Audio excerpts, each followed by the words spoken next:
हम लोग भावात्मक तरीके से कई बार इंग्लिश को गलत बोलते हैं। कैसे? मैं आपको एग्जांपल के साथ बताता हूं। जैसे कि अगर किसी की शादी की सालगिरह है तो उसे मैरिज एनिवर्सरी नहीं कहते, उसे वेडिंग एनिवर्सरी कहते हैं।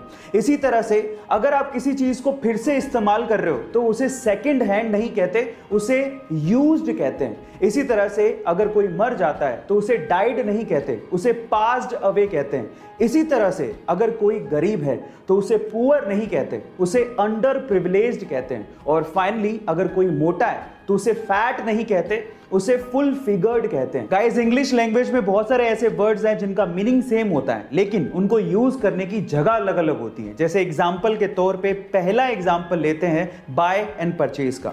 बाय आप तब यूज करते हो जब आपको सस्ती चीज खरीदनी होती है, लेकिन परचेज आप तब यूज करते हो जब आपको महंगी चीज खरीदनी होती है। इसी तरह से एक और एग्जांपल लेते हैं, सी एंड वॉच।